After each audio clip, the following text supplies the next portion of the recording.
Hello, listeners. I feel like we've been on a journey together. A painful journey, but one that we all knew that we had to take. I remember exactly how it started. It was Tuesday, October 10th, and I was lying in bed that night trying to fall asleep without much success. I don't think anybody was sleeping too well during those first few days. Even me, whose eyes seemed to shut the moment I hit the pillow. We were all in shock, devastated and broken by what had happened just a few days earlier on Saturday, October 7th, Shabbat, and the holiday of Simchat Torah. It was impossible to get these images out of our minds, the images of families being massacred and children being dragged into captivity in Gaza, girls being raped and molested. But most of all, I lay there thinking to myself, what can I do? Me, David Began. I have to do something.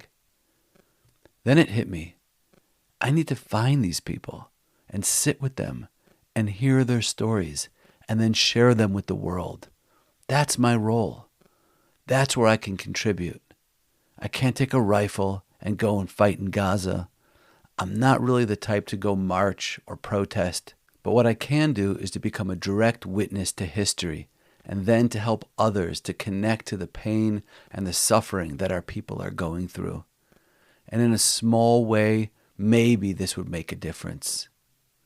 I know for the people who suffered terrible loss on October 7th, that just knowing that they're not alone, that there are people out there that care about them and who want to hear their stories and share in their pain, gave them the strength that they needed to push ahead one day after another. And I heard from you, my dear friends and family members and people in our community, that you all felt alone and disconnected from the events that were happening here.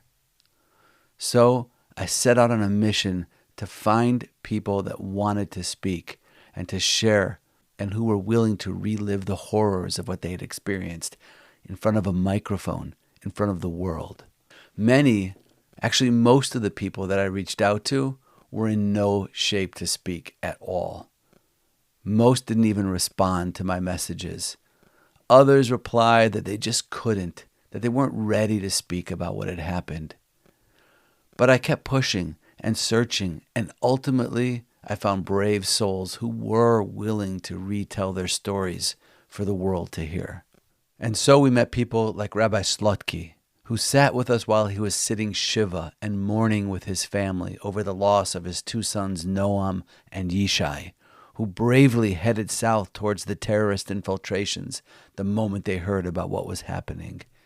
Armed with pistols, they fought courageously for over half an hour at the entrance of Kibbutz Alumim near the Gaza border before ultimately both being mortally shot. But as a result of their heroic efforts, many lives were spared.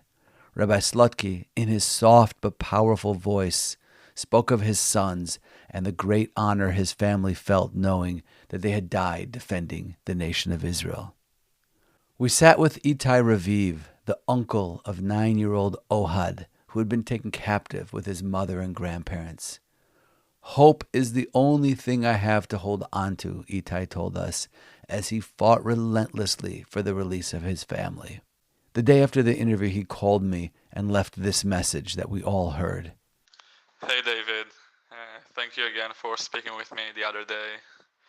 I just want to let you know that today is Ohad's birthday. It's only his 9th birthday. I can't imagine what he's going through in Hamas's captivity.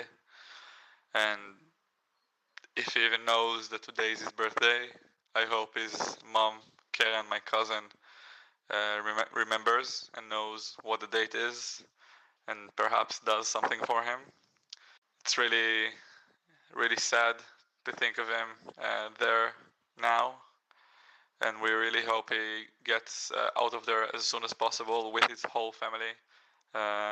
We really miss him, and we want to wish him a happy birthday, and we hope to celebrate with him as soon as possible.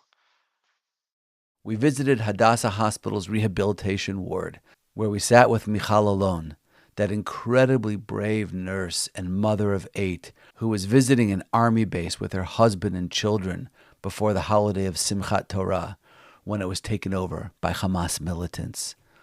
While treating a soldier who had been shot in front of her, a terrorist entered the barracks. Here's what she told us. And then I saw another soldier that came to the entrance, and I was like, wow, came to help us. But then I saw that the uniform was a little bit different. And also I picked my head up and I saw that his face was older, and I understood that he's Arabic for a second. And then a second later he just picked up his rifle and he shot me 3 shots in my stomach, in my chest, in my hand. I just felt my hand falling from my body, and I knew I was bleeding very hard. So I took my mitpachat, my head cover off, and I did myself a tourniquet. I tried, not very hard, but at least I did something. And I told myself I have to go back to the sheltered room. Meanwhile, now I know that the other soldiers that was with me in the room jumped on this terrorist. He was very brave. And the terrorist took out a knife and stabbed him in his head. But he's okay, he's alive.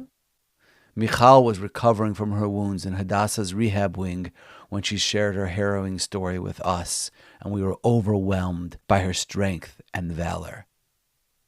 And nobody can forget the story of Din Tesler, that 21-year-old Tel Avivian who agreed to work security at the Nova Festival when his best friend Bar asked him if he wanted to make 40 shekels an hour doing security at a party in the desert. Din described for us minute by minute as he hid under a bush for hours as he witnessed the massacre of hundreds of the young festival goers. Another hour, I think maybe 4 p.m., I'm still in the bush. It's very hot there, and I don't drink water from 6 a.m., something like that. I just thinking about the terrorists want to burn me alive. And at that time, you don't know what you prefer, how to die. You prefer that maybe shooting, or maybe they burn me and it doesn't matter. And I choose not to move from the bush. And all the time you hear a war, you hear the shooting always, all the time. And he told us about his best friend, Bar, who was kidnapped and tortured by Hamas. One thing I will always remember about that conversation with Din was when he told me that he had witnessed so many miracles that day that he had decided that he had to start wearing a kippah, a head covering, and observing the Jewish Shabbat. In episode 6, we met with the families of the hostages during their march from Tel Aviv to Jerusalem, and we spoke to so many of those individuals who shared their stories with us. The one that stands out the most in my mind was 12-year-old Ziv, who told us about his brother Rom, who stayed at the festival to help injured people and was ultimately kidnapped. Do you remember this moment? So first of all, what's your name? My name is Ziv. This is my big brother. His name is Rom Braslavsky. He was in the party. He was... he's come to have fun and things like that. Then the Hamas ISIS come and take him to Gaza. He talked with us at 11 o'clock. He said that he's okay and he's gonna come home. And then we understand he's not gonna come home.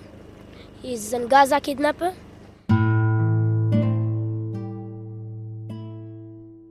We know that he's gonna come home.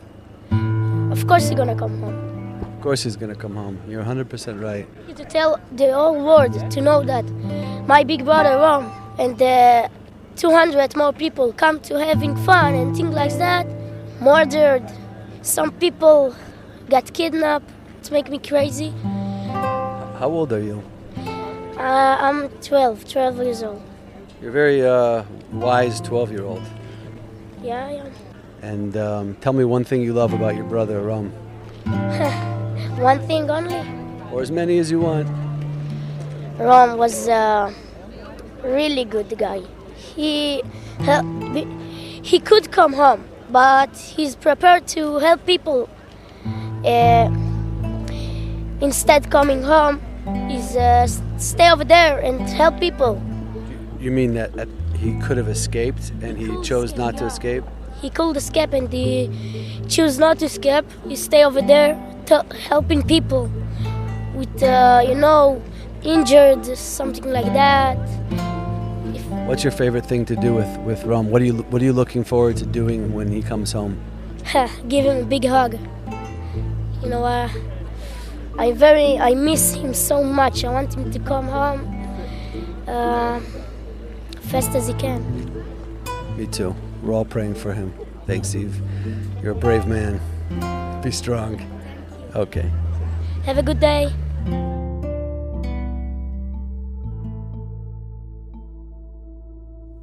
Unfortunately, as of the time I'm recording this, it's been 120 days since October 7th, and Ziv's big brother Ram still hasn't come home. Next, we turned our attention to Kibbutz Be'eri. A timeline pieced together from WhatsApp messages and surveillance footage reveals approximately 90 armed terrorists arriving in Kibbutz Be'eri at around 6 a.m. and executing civilians from vehicles. Then they dispersed onto 3 motorbikes into the kibbutz neighborhoods, executing residents at gunpoint and throwing Molotov cocktails at homes to set them ablaze with the occupants trapped inside.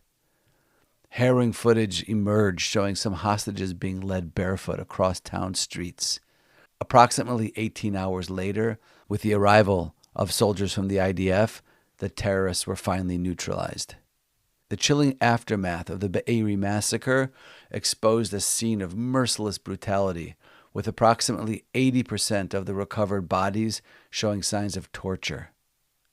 Particularly difficult to listen to were the accounts of the Zaka officials describing people with their hands bound together, burnt to death. Some bodies were decapitated, and entire families were butchered. This orchestrated onslaught resulted in the ruthless murder of over 130 community members, with some kidnapped to Gaza, leaving behind a legacy of terror that devastated the kibbutz. Our visit to that kibbutz and the neighboring kibbutz Kfar Aza left us all torn apart inside. We learned about the 3-year-old Avigail Idan, whose parents were killed in front of her siblings as she escaped and was taken in by neighbors, only to then be taken captive and carted into Gaza. Then, together, we took a trip down to the David Resort, but not to float in the Dead Sea or to bathe in its healing minerals, but to hear from the children of Kibbutz Be'eri. And among that group was Bar, the precious 10-year-old boy who saw and experienced what nobody, let alone a child, should ever have to endure. My name is Bar. I'm from Israel. I'm here because Hamas attacked my kibbutz and they burned my home. And I'm not safe there. Bar, what are you showing me here on your phone? I saw a picture in my home, my family. Me, my big brother, my father, my mom, my sister, my little sister, my big brother. My father is killed. The terrorist is killing him. Your father? Yes. Do you have a message that you want to tell people in America? The Hamas. Okay, Bar. You're a brave man. Ata gibor. Thank you. Aviel Gabay met with us 1 month after the attack to tell us about his sister, Shani, and to encourage us to all do whatever we could to bring her and the other hostages back home. But when we met up with him a second time, it was not to learn of her release, but sadly to hear that she had in fact been murdered on the morning of October 7th. For 47 days, they had been advocating for her release, only to find out that her remains had been accidentally buried with another woman that she had been hiding next to. Then there was the story of Shachar and Shlomi. These were 2 beautiful peace activists and musicians, and we sat with Shachar's sister and her best friend in the world, Bar, who moved us all so deeply. Listening to their original music and hearing about the goodness that they had dedicated their lives to, only to be murdered in front of their son Amit, was truly difficult to hear. And there were others as well. And each story tore us apart. And there was part of us that wanted to turn off each episode and run away and to not listen and to not let ourselves enter that darkness. But we didn't. You didn't. You stayed and you listened. And by doing so, you helped to carry the burden with these brave souls who are mourning and struggling each day. You stayed. You listened. And by doing so, you became a witness to history and to one of the darkest moments in the story of the Jewish people. And now it's time to wrap up season 1 of Israel Take 3, a season that I never imagined creating, a season that I wish I never had to create. But I felt that I just couldn't leave you. I couldn't leave us with such pain, darkness, and heartache. I needed to end with a message of hope and with someone who could help us to see the bigger picture. And I knew exactly who to turn to. Hope is this notion that if we put our hearts and our minds to it, if we come together, if we combine effort, if we really, really care and are really engaged and invested, we can create a better future.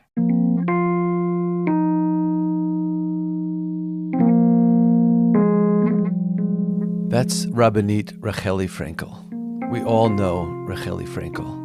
She became an international speaker and a visionary and a hero of the Jewish nation after her son, Naftali, was kidnapped and murdered along with 2 other Israeli teens, Eyal Yifrach and Gilad Shar.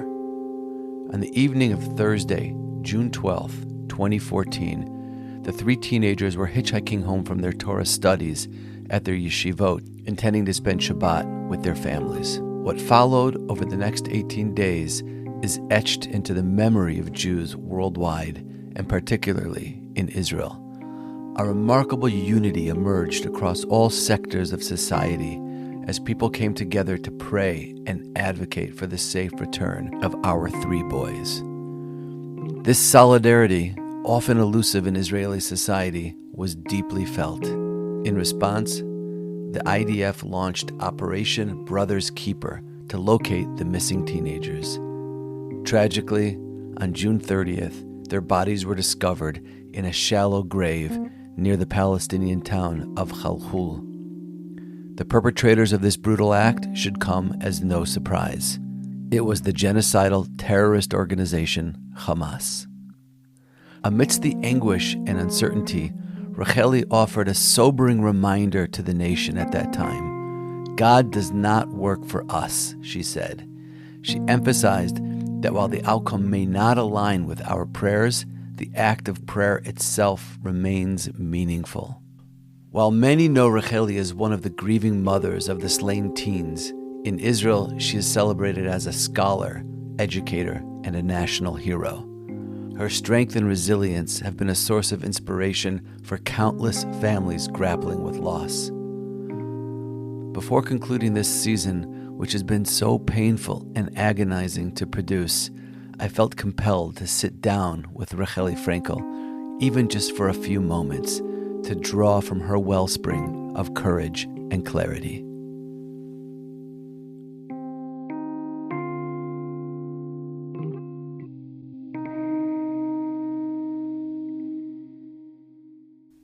I think that one of the things that's hardest for all of us is many of us are going through this type of experience for the first time. And it's hard to see the light at the end of the tunnel. It's hard to feel like there's something to hold on to, that there's hope. And I want to know, for you personally, how are you making it through these times? What are you finding hopeful? What's giving you the strength on a personal level to experience what the Jewish people are experiencing? And what can you tell us in terms of what we can do or think, or how we can maybe find some strength during this time, which is just, to be honest, hard in words that we can't even describe? Well, I wish I would have the answers for all that. I'm also in pain and confused and afraid of specific things.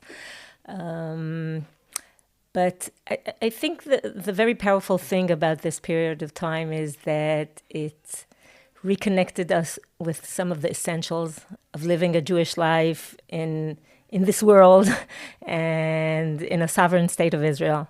Even in the worst times, in the worst hours that felt Holocaust-like, the army that didn't show up, etc., it still is. It might be a day in the Holocaust, but eventually we're living here in an independent, sovereign, strong Jewish state with an army, and it's not the same.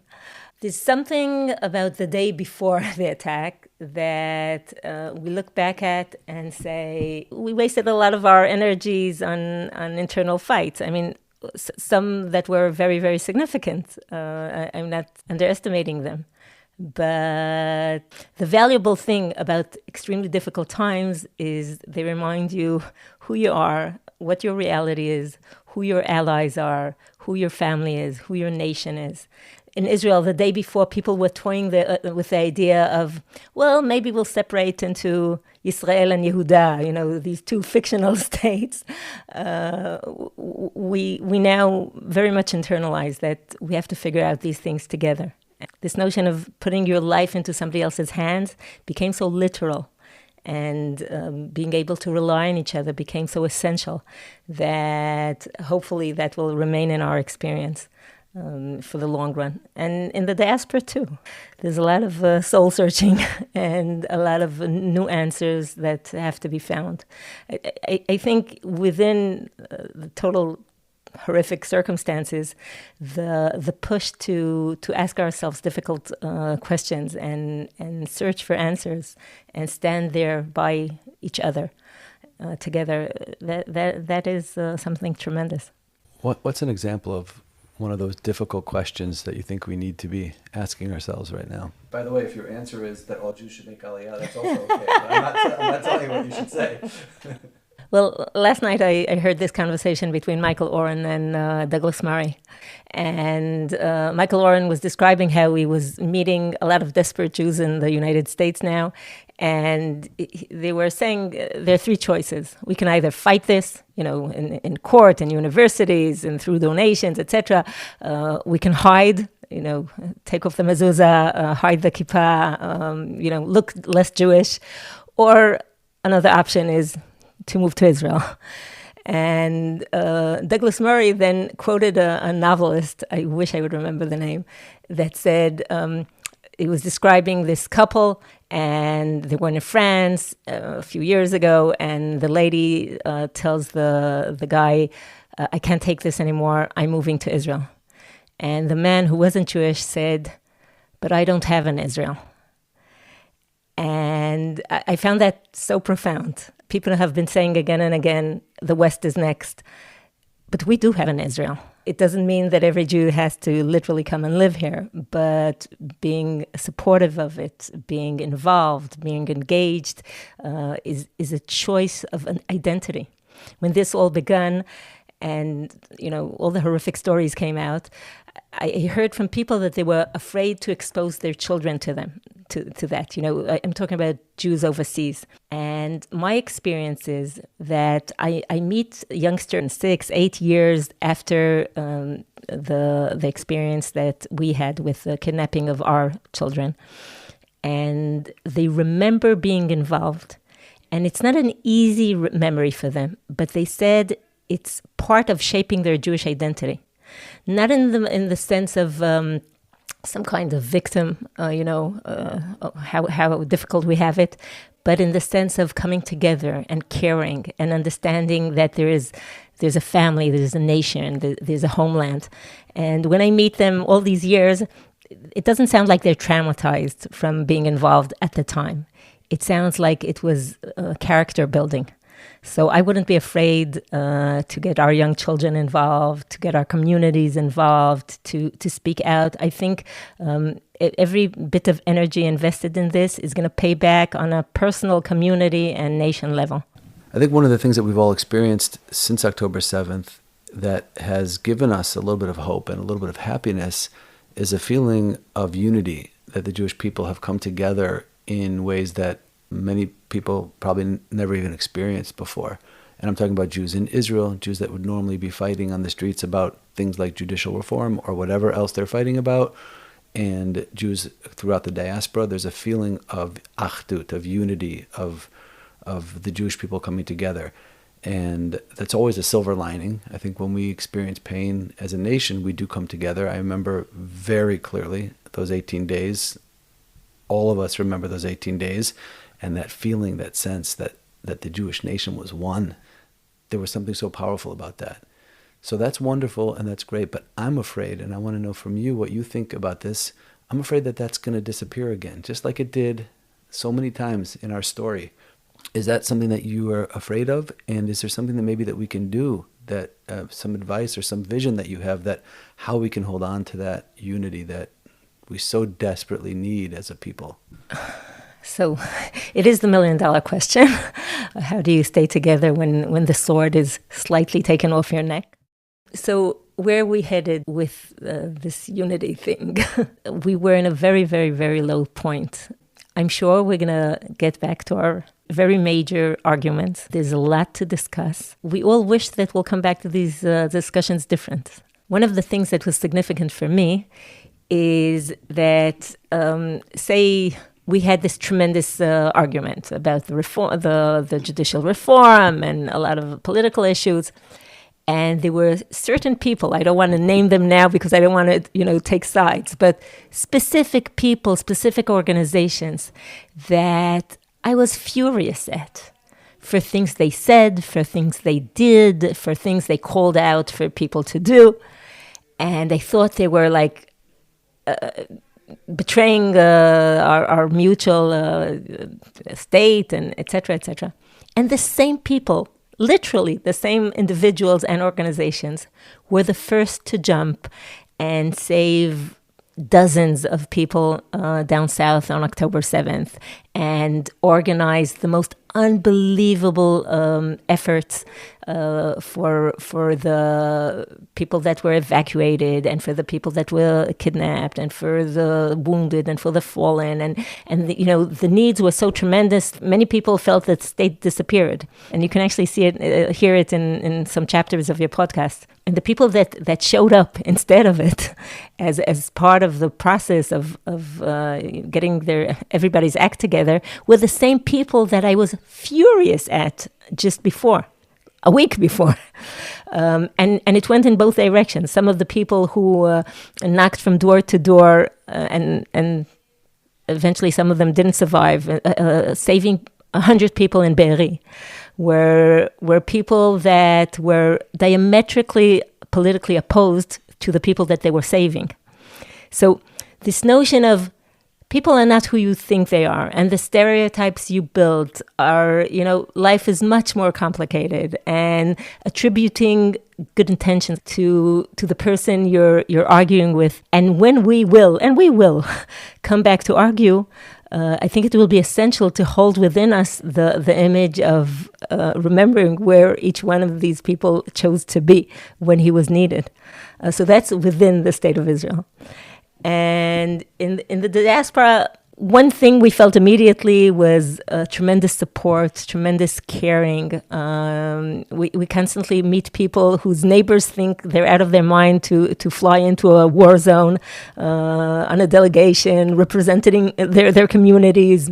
Many other people from their community wish they could come, et cetera, et cetera. And the solidarity was tremendous.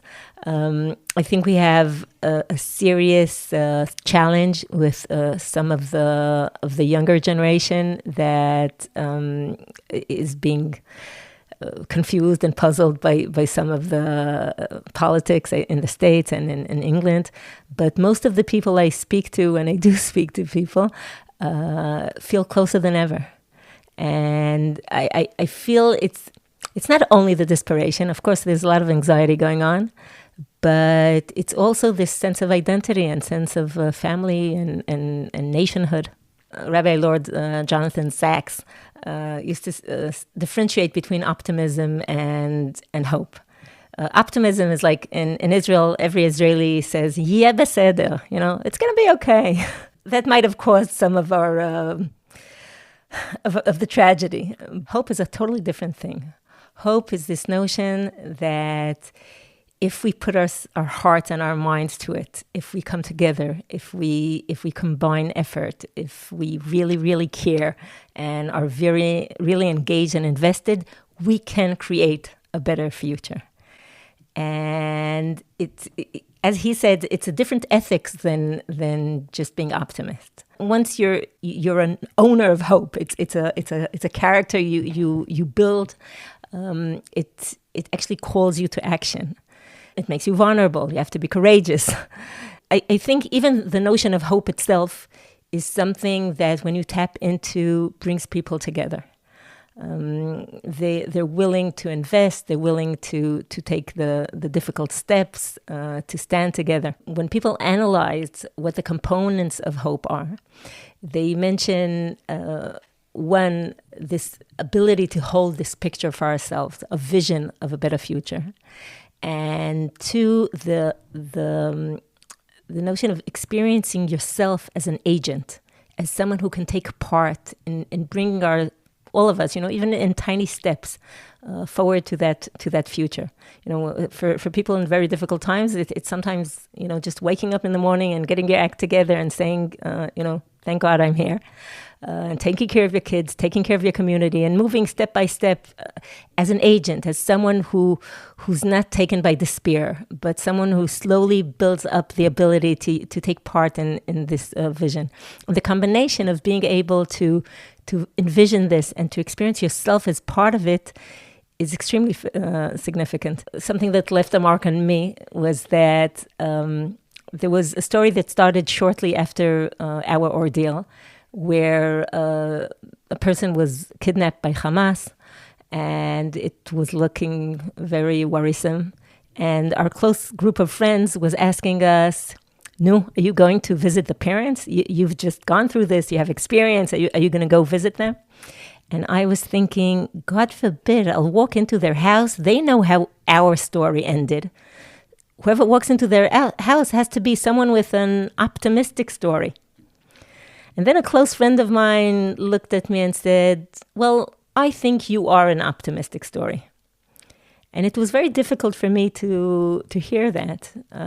But as I was walking with that sentence, I figured that, first of all, she's right. It was very painful, difficult times, and grieving is never simple.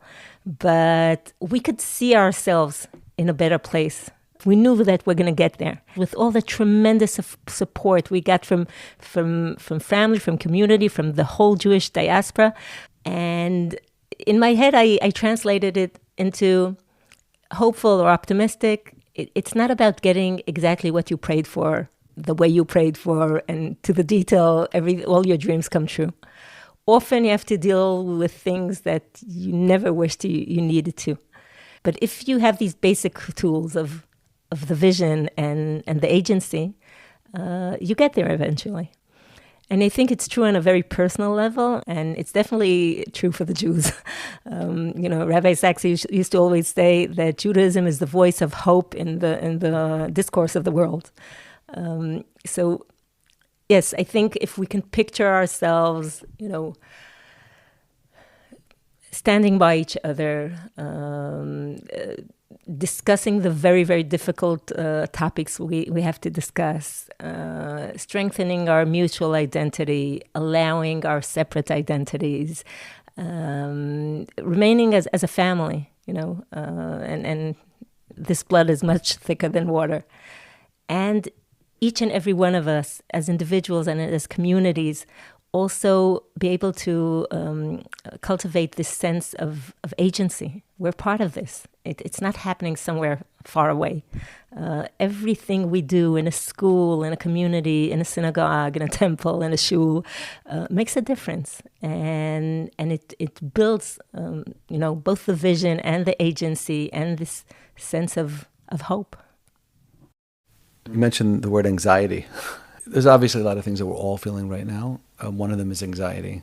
I just listened to a podcast recently, and the new statistics show that 82% of the Palestinians in the West Bank favor Hamas and the events of October 7th and hope and expect that Hamas will survive and will continue to rule in the Gaza Strip and ideally in the West Bank. We have a potential war coming ahead with Lebanon. My son-in-law was released from Gaza. That's the good news. The bad news is he was told, be ready in 3 months to go fight in Lebanon. And for us personally, we just moved here. And we weren't expecting to move at a time when there was going to be what seemingly endless war ahead of us. So I need some hope. We all need some hope. What are you hoping for? Maybe just share with us your vision of where could we be in 5 years from now? Where could we be as a nation, as a people? What do we have the potential to see as a possibility of hope? Yes, we're all actually afraid that this is a beginning of an extended period of, I don't know if constant war, but many security challenges. Yes, it seems like we're headed for a prolonged security challenge, many challenges actually. Did I mention I was born in Israel? So forgive my English. The thing is, we woke up maybe October 8th when we started internalizing some of what was going on. Part of the heartbreak was realizing what some of our neighbors are capable of. And in the sense of the cruelty and the atrocities and in the, not giving up this one dream of annihilation of the state of Israel. And bottom line, that's what it is. People say from the river to the sea, and we ask, and where are we supposed to be? I then remembered something that Rabbi Adin Steinsaltz told me 9 years ago. He gave this whole class on the verse, Ohavei Hashem sin'u ra. The lovers of God hate evil. Your role is to hate evil and to fight evil. The context here is that there's a long history of nations that were very powerful and sometimes quite cruel. And this experiment, the state of Israel, of being powerful and righteous, it's a true challenge. Because most of the years, it means let's have a society that's compassionate, that has justice, that sees the whoever has a difficult time, and we're far from perfect. There's a lot we should be working on, but at least as far as the goal is to be powerful and righteous. And now we get to a point where the test of being powerful and righteous is, at this point, to be able to use your power to combat evil and to use your power to make sure that you get to live. And the righteous person and the righteous society always prefers, being compassionate and being soft and the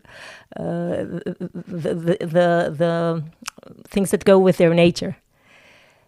It is at this point our mission, for as long as it will take, to be powerful and righteous through combating evil. And Bezrat Hashem, we'll need the power of people's devotion and sometimes of people's sacrifice, and mostly of moral clarity from people that live here and from Jews around the world. That will help us protect ourselves and help us present our case. That's the point in time where we're at. The lovers of God hate evil. There's a job to be done. And Bezrat Hashem, we all get to live happy, prosperous lives here. Our day-to-day life here has a sense of security that I once was in Johannesburg, and somebody was presenting me to some young children, and he wanted to give the children a sense of how dangerous it was in Israel. And I was saying, are you joking? My 4-year-old boy walks on his own to kindergarten, 2 blocks down, alone. In Johannesburg, you live behind barbed wires, not to mention the role South Africa is playing now in Hague. So life here is wonderful, but it also is sometimes very difficult. So we'll just have to take the full package. Jewish sovereignty and life in this world altogether is not all games. A challenge that a lot of Western youngsters have is the lack of meaning, and nobody lacks that here. And I think also a Jew in the diaspora, once they connect to who they are, that deep sense of identity, of belonging, of history, of hope, of God willing, a bright future. There's so much good coming, but we will have to be able to fight for it. Okay, Rachelle, I just want to say personally thank you. This was the conversation that I needed badly, very badly.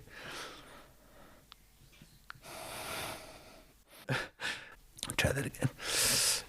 So I just want to say thank you. I needed this conversation personally, and I know that all of our listeners really needed this conversation. And you really do shine so much light in a really dark time. Hashem should just give you the strength to continue and to be such an important person for our people right now. We need you. We need you to continue to guide us and to share your strength with us. So thank you. Thanks for just being with us and sharing with us. Yeah, sure. The truth is, I was listening to this season of podcasts, and I was thinking how much pain you were exposed to, speaking to family member after family member and bringing all these stories. It is such an important role to bring these stories out there and to give voice to everything people are going through. So I just want to thank you so much for that. Bezrat Hashem, you should be around to hear the blessing when things get better. This is Israel Take 3, and I'm David Began.